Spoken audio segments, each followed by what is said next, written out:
Hey, Post-Row Jen. Welcome to this new episode of the Explicitly Pro-Life podcast. I'm Kristan Hawkins, your host. The mainstream media and abortion lobby claim that the pro-life movement is just a bunch of old white men. Well, I ain't old nor white, but I am a man. And as a man, I'm calling men to a higher standard. I'm Kongman, and I'm launching a new show called Man Up, powered by Students for Life. Being a man doesn't always look like being super brawny and rugged. I can't even grow a beard because of my genetics. I'm so sad. But being a man means to be strong, disciplined, and courageous. It means to be a provider and protector of the most vulnerable in society, and particularly our children. And today, in the midst of a literal genocide against babies in the womb, we, as men, must stand up to vanquish the atrocity of abortion and protect innocent lives. On this show, you'll get pro-life commentary from the perspective of a man concerned with waking up the next generation of men and exposing the hypocrisy and insanity of the pro-abortion side. So no, I don't have a uterus, but you bet I'll be giving my opinion. Let's take back the culture, one non-uterus holder at a time, and man up.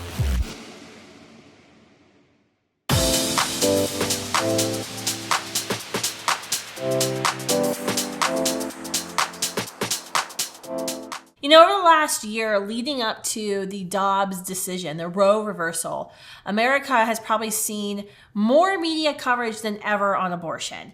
And at Students for Life, we see this every day. We measure all of the earned media coverage that just the pro-life generation generates. It's tens of millions of dollars every month.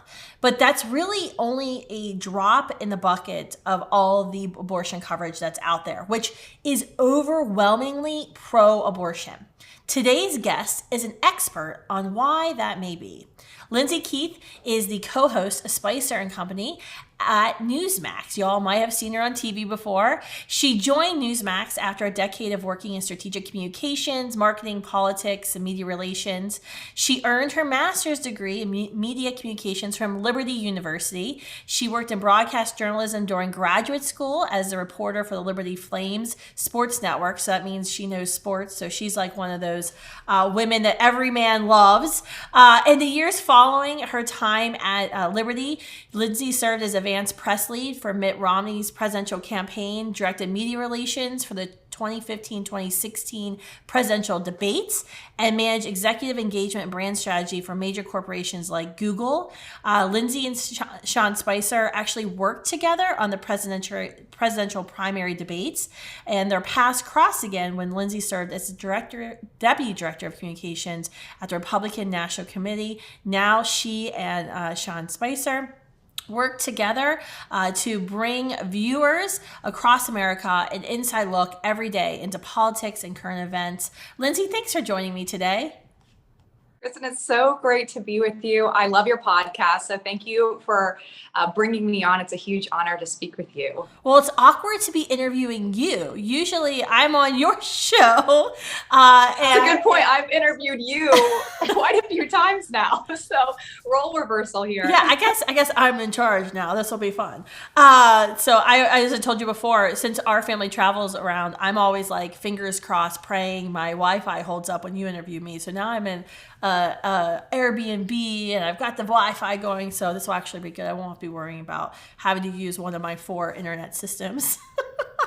No, I'm in your seat because normally I'm in the studio and I'm in my house. So definitely, now I know what it feels like. There you go. You know, journalism, 101, I would think, would teach, the distinction between reporting facts and stating opinions.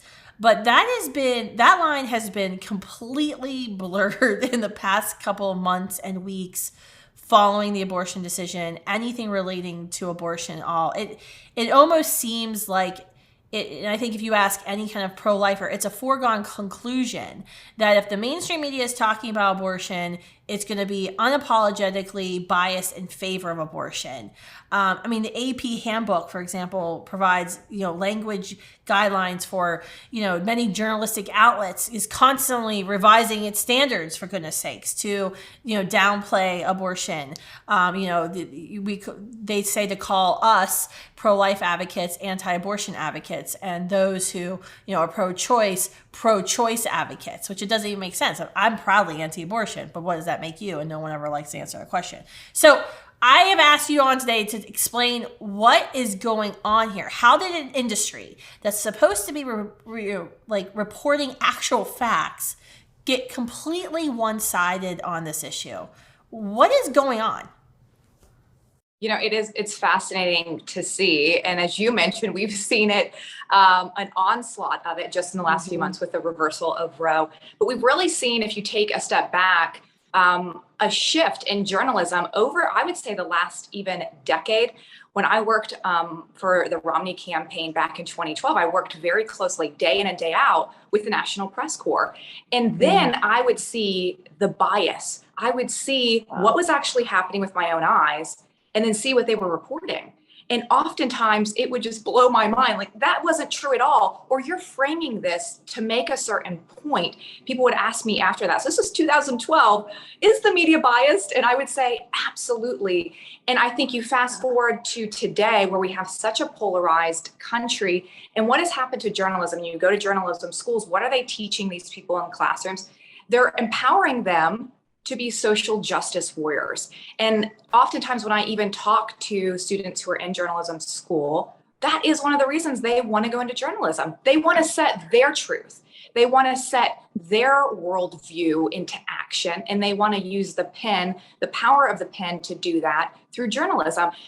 As you know, that's not what journalism should be. At the end of the day, I feel bad for the American people, because then it puts more onus on them to dig deeper for facts and for truths.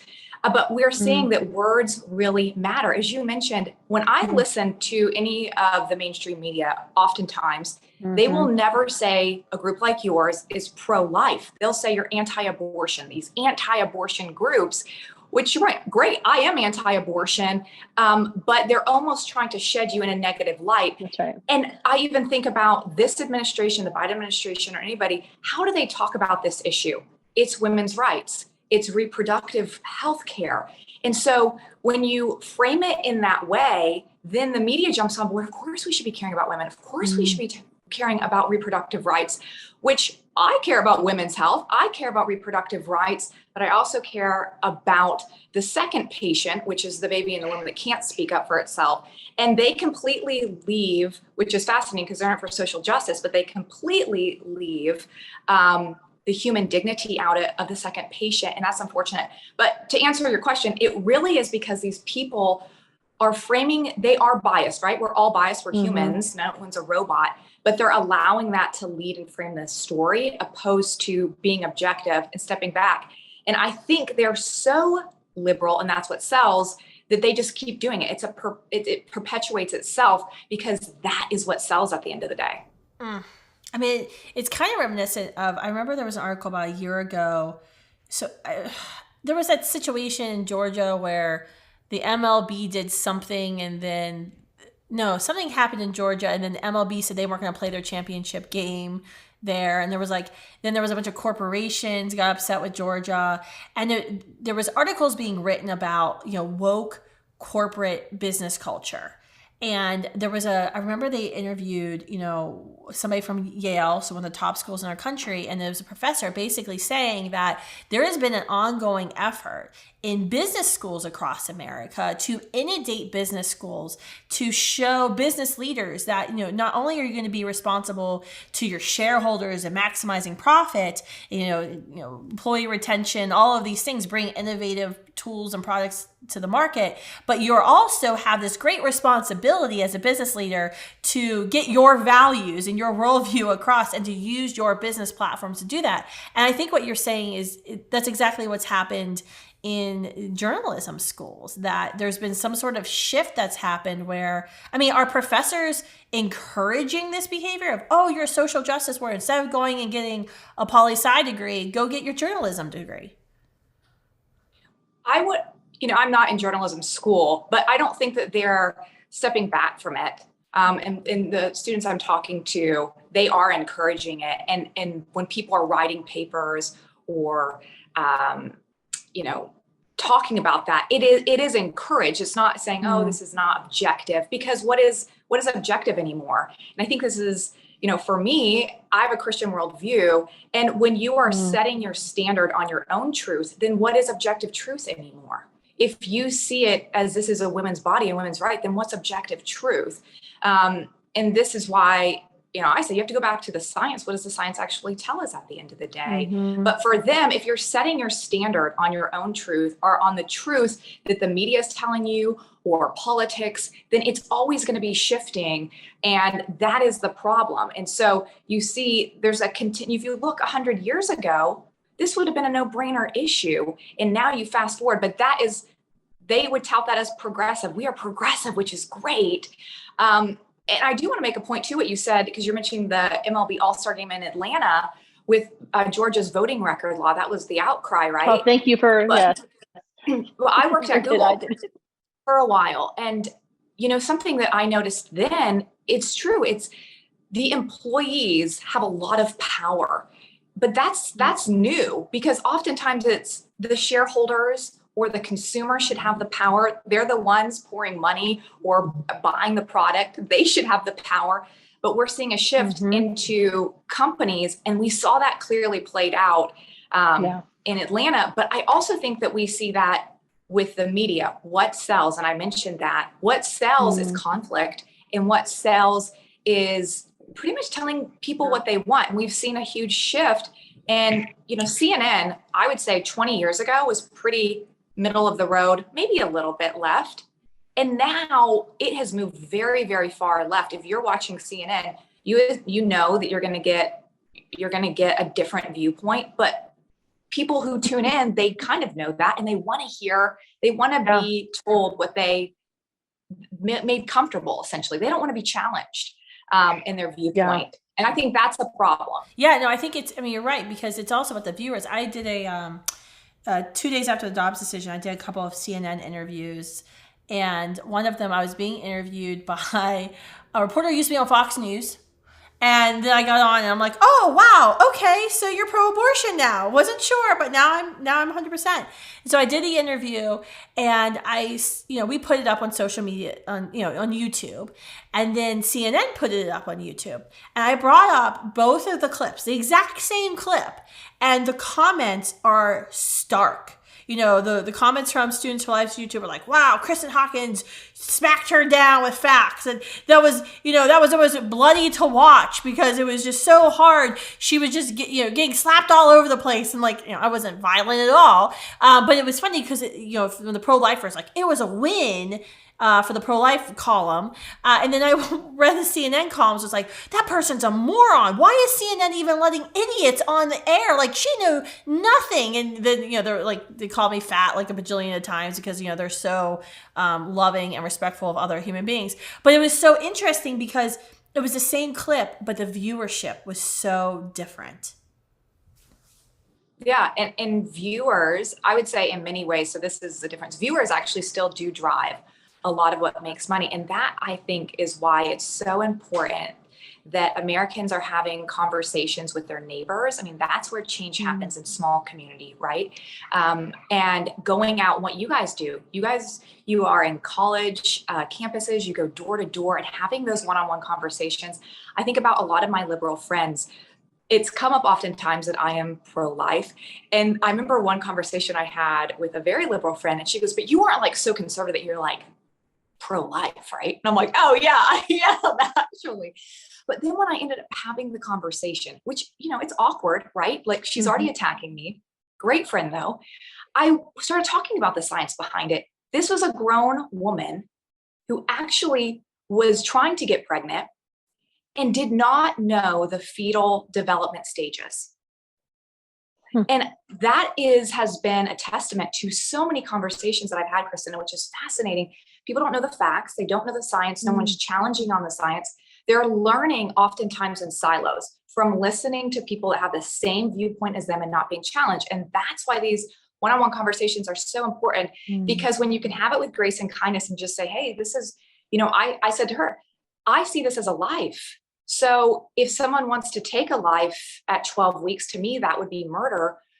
Shouldn't I be against that if that is my role? And she goes, oh, that's interesting. And, so she didn't become pro-life in that conversation, but I definitely moved the needle. And I think that's what we need to see more and more, because when these people are being inundated with, this is, women's rights, it's her body, then we have to shift the narrative to the truth. But there should be no offense in that. Oftentimes I feel bad for a lot of these people that I almost feel like they've been blinded from the truth, or they don't expose themselves to the truth because it's easier just to believe what you want and be able to make the decision you want with no consequences, right? And they don't want to have the consequences almost of the truth and the burden of knowledge almost. No, you're absolutely right. I think what you said there actually demonstrates, our kind of model at Students for Life is belong, believe, behave. Because it's the John Maxwell adage of people don't care how much you know until I know how much you care. And so you can be giving people facts and stories all day long, but if they're not going to stop and listen to you, if they think you're an evil person to begin with, they're not actually ever going to listen or internalize what you're saying. And so what was so powerful about your story is she was your friend. You already loved each other and had respect for each other. So then when you spoke the truth about abortion, even though she wasn't really willing, because we have to think about changing your mind about abortion is often like a whole worldview shift, and decisions you've made throughout your life or you're currently making might have to be reevaluated. So there's a lot of people who are very stubborn and resistant to making that shift to saying they're against abortion. But you planted that seed and she let you because she was able to listen to what you said. And I think that's what's so I keep talking about like the mainstream media's coverage of the pro-life movement's winning, and they're doing all these self-diagnostics of why they lost. And one of the things that we keep seeing reported, and I just giggle and laugh, is their big thing, the secret sauce that they're identifying, that what we do at Students for Life and other groups are doing, is that we keep talking about abortion, even to people who disagree with us. And so we don't just label somebody a racist or bigot and refuse to talk to them. We say, no, let's have the conversation. And you're right. That's exactly how we change culture. So what is I'm sorry, I'm putting you on the spot to like speak for all of the mainstream media today. So sorry you have to do that. But how do we fix all of you? Like, what's the path forward that we should be encouraging? One thing I would say is, if you're a pro-life student, young person, and you're trying to decide between career paths, journalism may be a great place for you to be, enter into. Yeah, obviously I'm a journalist. I'm an opinion host. I think it's a hard industry to be in these days, but it can be rewarding. For me, I'm in an outlet, Newsmax, where they empower me to speak the truth and speak my opinion on being pro-life, which is incredible. I've been able to have people like you on to speak to our audience. I've been able to have pro-life obstetrician gynecologist on to talk about the science, because at the end of the day, for me, if I'm talking to somebody who is pro-abortion, then I want to show them the facts. I don't want to talk to them about my faith. I don't want to talk to them about that. I want to talk about, hey, this is an ethical decision that we should be having. What we need, I always say this, when I was in grad school at Liberty, I had to study media ethics. And one of the things that I didn't know at the time was that Hollywood used to be predominantly Christian. And then things kind of started shifting. And so they exodused and they left. And now you look at Hollywood today, Christians or people of faith had the opportunity to lean in. This is not a time to lean out if you are, of faith. This is a time to lean in. So I say we need more conservatives in places like Google, like Facebook, in government. We need more conservatives in the pro-life movement. We need more conservatives in journalism. So lean in. We need you. It's not time to, be afraid and run away. It doesn't mean the work is easy. It's going to be difficult. It's going to be hard. You will have opposition. We need more conservative people to run into media. And I think sometimes it's hard because you think you're swimming upstream, but we have to empower people to jump into these very important positions and roles so that conservatives can have a louder voice. And ultimately, I think that's what places like Newsmax are doing, but we need more of it. And I am encouraged to see at least, something I've seen through your group and others, even being when I was at the Supreme Court after the Roe decision was leaked and once it actually came out, the youth And how many young people are pro-life? You look at the March for Life, that is one of the things when I was watching the buses unload, it's so many young people. And I think you always say this is a pro-life generation. Well, let's get those pro-life people into positions where they're speaking truth, you know, from the mountaintops. Because people, when I was in high school, I was on the forensics team, and I actually did a debate, a speech on abortion. I had a sister who was stillborn, and that is what has made me such an advocate for life, because I held her and I saw that it was a human. And I thought, how can someone kill this? And from that moment on, I was 16. I just wanted to fight for life. I wanted to go into medicine. God didn't have that path for me. But at the end of the day, I would talk to these girls in high school. And these are, 16 to 18-year-olds. They had no clue that it was a baby. They're like, no one's ever told me this. No one's ever talked to me about the facts. Those people now are my age. They're, in different vocations around the world. We need young people to start speaking up. And that's why I say lean in. If you feel like, journalism is right for you, lean in and be proud of that, and be proud of like getting the facts, because at the end of the day, it is true. The pro-life angle is really downplayed and even, as you said, ostracized in the media, which is really sad. And there's just a lot of untruths that pro-life people don't care about women. They only care about the baby. As you fight all these battles every day. But so for me, I feel the opportunity to actually speak truth into those. Obviously, it's a passion project for me, but because I know it's not based in truth. And so that's why I say, my main point, lean in and take on the fight. Amen. Amen, sister. That's exactly right. I mean, we talk about this so much in this podcast of whatever your calling or niche or talent may be, or life experiences, use that for the pro-life movement and be unapologetically pro-life. Be bold. Be explicitly pro-life. Lindsay, what else can we do? So I think we definitely need to lean in. What do we do now? So if we're successful and we raise up a whole generation of pro-life journalists, which, hopefully everyone listens, does that, what can we do like right now? Is it boycotting like CNN, MSNBC, and only watching Newsmax and maybe sometimes Fox News, depending on the host? Or is it watching CNN and MSNBC and trying to hold those people to account? What do you think would have the most impact as someone who's there behind the scenes that would reach these journalists to like maybe charge them to like seek objective truth or just talk about facts instead of opinion once and for all? Yeah, I think it'd be two things. So for the viewer, I would say, viewership and dollars matter. So put your viewers on networks that you feel like are speaking the truth. I like to watch a little bit of everything just to know what's happening. But at the end of the day, that is what's going to drive things. And to people like you to be having the conversations with liberal journalists one-on-one, maybe it's not on air, maybe it's off air, because like you said, to know that you care. And this is not some, on air, it might be the battle, but off air, it's helping show the truth of, hey, this is what you could be doing. And also, the fascinating thing is, if you look at polling, which you do, the country is very divided on this as well. So they're really not showing a good representation of how the country feels about it by only showing one view, actually offending a lot of people as well. And so that's why I would say that's what people could be doing right now. And then I love what you said.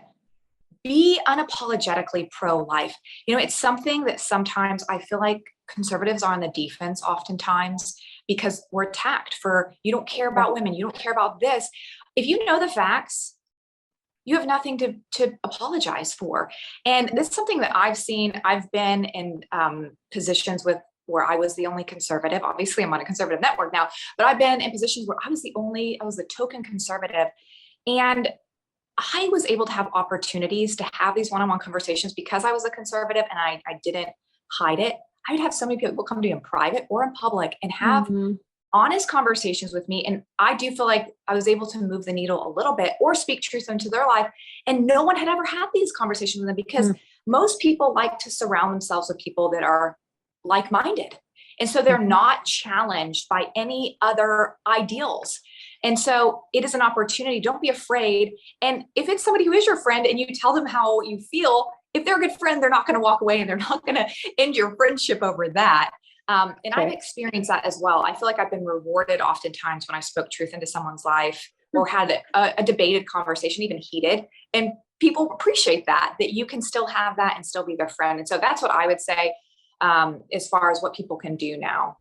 I think that's absolutely right. I know Christy Hamrick, our chief media strategist, and myself, we've had so many off the record conversations with journalists over the years where I almost feel like I should start, I always going to count everything in Students for Life, like how many conversations we have, how many conversions we have. I almost think we should create a metric for it because we've been able to educate so many reporters, even if it never makes it in the story. We were able to show, I remember I had the Washington Post reporter kind of come to a campus with me recently, and we drove around and went to dinner, and just to be able to show her that, wow, we actually mean what we say when we say we want to spare women and children from the violence of abortion, and have that honest dialogue of, well, what do you mean by that? And how can you be pro-woman and be against abortion and be against socialized medicine, and then me be able to share my story about my children and socialized medicine and what does that mean and how does that not protect the most vulnerable children and vulnerable people? And so I think it helps build that rapport. So I think one of the things of what you were saying, just to emphasize, if you're contacted by a reporter, obviously look into that reporter and where they stand and kind of know what you're getting yourself into. But I don't think you should be afraid to say, oh, I'm never going to talk to any reporters from the AP or BBC or whatever, because they're going to be biased. Well, yes, they most likely will be biased, but you can have a contact with them that can be transformational, that might soften their hearts to be willing to cover pro-lifers. And then not to mention getting, the pro-life voice represented in that story or news piece could be very helpful for someone who's, ill-informed and trying to make up their mind. So Lindsay, thanks for joining us today. This was a really fun conversation to have, to get kind of an inside look into your world as a journalist, in a place where it's increasingly hostile to the pro-life opinion. Where can folks, obviously watch Spicer and Company and Newsmax, but where can folks follow you? Yeah, so obviously we have our app, Newsmax. You can watch 5 p.m. Spicer and Company. Also Twitter, Instagram, Lyndsay M. Keith is my handle. My name is spelled weird, so you might have to have trouble finding me. But Lyndsay M. Keith, and and this is something, human rights is so important to me. And so it is something I will continue to advocate for in any form of career that I have, and continue to have people like you on the show and get to talk to you. So thank you for having me on.